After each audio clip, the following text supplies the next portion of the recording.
Olá, amigos. Fecha. 74R+. Ou salva. Você acorda às 3 da manhã com a planilha na cabeça. O telefone está cheio de mensagens de fornecedor. O funcionário que mais confiava pediu demissão ontem. E a conta bancária mostra um número que não cobre a folha de pagamento da próxima semana. Nesse momento, há duas formas de destruir o que ainda pode ser salvo. Agir por impulso ou não agir, por paralisia.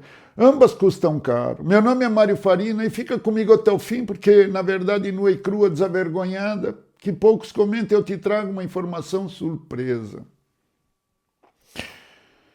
A pergunta salva ou fecha parece uma só. Na prática, são 3 perguntas diferentes e você precisa responder as 3 antes de decidir qualquer coisa. Primeiro, o problema é de caixa ou de modelo de negócio? Empresa com modelo viável e caixa ruim tem solução. Empresa com modelo inviável e caixa cheio só está atrasando o problema. Segundo, o mercado ainda existe ou mudou estruturalmente? Se seu cliente sumiu por causa de uma crise temporária, aguardar faz sentido. Se o mercado mudou de forma definitiva, tecnologia, comportamento, regulação, agir como se fosse temporário é ilusão cara. Terceira, você ainda quer estar no negócio ou está sustentando o negócio por orgulho? É o ego, a imagem. Essa é a pergunta mais difícil e a mais importante. Muito empreendedor insiste num negócio que deveria fechar porque associou a empresa à própria identidade, à sua imagem. Fechar virou culpa, falhar. E essa confusão custa anos de vida e dinheiro que não existem. Como fazer o diagnóstico? Sinal 1. O caixa está ruim, mas a venda está acontecendo. Se você está vendendo, entregando e o cliente está satisfeito, mas o dinheiro não fecha, o problema provavelmente é de precificação. Ou seja, o preço que você está pondo no produto ou no serviço, prazo de recebimento, ou seja, como você parcela a venda, 30, 60, 90, 120, a perder de vista, ou estrutura de custo sua. Esse é um problema que dá para tratar. Exige análise fria de margem de contribuição, margem de lucro e renegociação de condições com clientes e fornecedores. Não exigem fechamento, encerramento. O sinal 2, a venda parou ou desacelerou muito. Se o problema está na entrada, menos clientes, menos pedidos, menos demanda, você precisa entender se isso é crise do seu setor, se é erro de posicionamento do seu negócio ou mudança permanente de mercado. A resposta diferente para cada diagnóstico. Misturar os 3 é o erro mais comum. Terceiro sinal, as dívidas estão crescendo sem perspectiva de reversão. Dívida que cresce enquanto o faturamento cai é a combinação mais perigosa. Se em 90 dias você não consegue mostrar uma curva de reversão, mesmo pequeno, um pequeno sinal, o tempo de esperar acabou. Cada mês de atraso nesse cenário aumenta o rombo e diminui as opções. Se você está usando dinheiro pessoal para cobrir o negócio, esse é o sinal de alerta máximo. Quando o patrimônio pessoal começa a cobrir o operacional da empresa, você não está mais gerenciando uma crise empresarial, está acumulando uma crise pessoal. Esse movimento precisa parar ou ter prazo muito claro de mudança, de reversão. Se a decisão for salvar o negócio, o primeiro passo, corte o que não gera receita agora. O problema de caixa é imediato, não o que parece importante, o que gera caixa nos próximos 30 dias. Segundo passo, fale com credores antes que eles falem com você, te cobrando de atraso, renegociar na posição ativa, ou seja, ainda quando não venceu a dívida, é muito diferente de renegociar depois de estar inadimplente ou já venceu a dívida. Terceiro passo, identifique os 2 ou 3 clientes que podem salvar o mês, às vezes um. Foque neles, não em todos. Conheci uma empresa que com um cliente salvou todo o negócio, mas foi o dono, foi conversar pessoalmente. Saiu do Rio Grande do Sul para São Paulo com um cliente grande e esse cliente o salvou e dali para diante foi outra história. Quarto passo.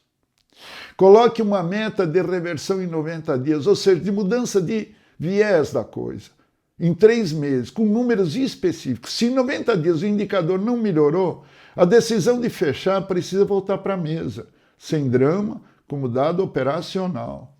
Não é questão pessoal. Não é ego, não é sua imagem, é do negócio. A tua imagem é uma, a do negócio é outra. Você tem CPF, a tua empresa tem CNPJ, são pessoas distintas. Entenda isso. Decisão por fechar com inteligência é muito diferente de fechar no desespero. Com inteligência você negocia com fornecedores antes de inadimplência. Honra o que pode honrar, preserva a reputação, protege o que ainda existe do seu patrimônio pessoal. No Brasil, o processo de encerramento formal de empresa exige baixa na Receita Federal, na Junta Comercial do Estado e regularização de pendências trabalhistas e tributárias, impostos. Fazer isso com contador e advogado evita passivo futuro, que vai aparecer nos depois com juros, correção e multa.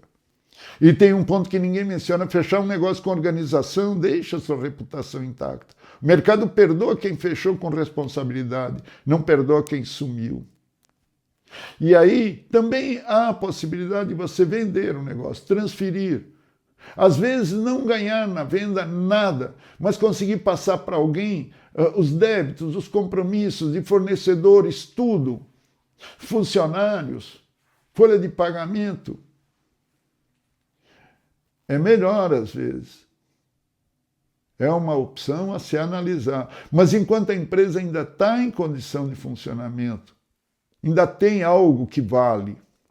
A verdade nua e crua, despudorada, desavergonhada, sem vergonha mesmo, que quase ninguém diz em voz alta. A maioria dos pequenos e médios empresários que chega a situação de crise grave demorou de 6 meses a 2 anos, para lá do ponto que os números já indicavam o problema, não por falta de inteligência, mas por falta de vontade de entender o que estava se passando e excesso de esperança. Esperança não é estratégia. O termo esperança vem de esperar. É um estado emocional, sentimental, e confundir os dois é um erro mais caro que o empreendedor pode cometer. A informação surpresa que poucos comentam. Pesquisas sobre empreendedores que fecharam negócios e abriram novos mostram que aqueles que fecharam mais cedo, antes de exaurir todas as reservas, tiveram um índice de sucesso no segundo negócio significativamente maior do que aqueles que esperaram até o limite. Aí preserva a capital, preserva a imagem, preserva o nome. Não fica inadimplente. Os funcionários são absorvidos.